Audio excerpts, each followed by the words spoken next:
ભારતનું સ્વદેશી messaging app અર્ટાઈ આવતા છવાઈ ગયું છે. માત્ર 3 દિવસમાં આ એપના યુઝર્સ 100 ગણા વધ્યા. દરરોજના સાઇન અપ્સ 3000થી વધીને 3.5 લાખ થઈ ગયા. ઝોહો કોર્પોરેશનના આ એપે એપ સ્ટોર પર નંબર 1નું સ્થાન મેળવી લીધું છે અને લોકો તેને વોટ્સએપનો નવો વિકલ્પ ગણાવે છે.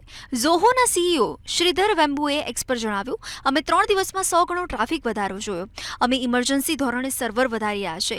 અર્ટાઈ, કે જેનો તમિલમાં અર્થ છે કેઝ્યુઅલ ચેટ, 2021માં નાના પ્રોજેક્ટ તરીકે શરૂ થયું, પણ હવે તે મોટું નામ બની ગયું. આ એપમાં chatting, voice notes, image video sharing, group chats, encrypted calls અને એન્ડ્રોઇડ ટીવી સપોર્ટ જેવા ફીચર્સ છે. સૌથી મોટી વાત એ કે આ એપ સ્પાયવેર ફ્રી છે, તમારો ડેટા મોનેટાઇઝ નથી કરતું.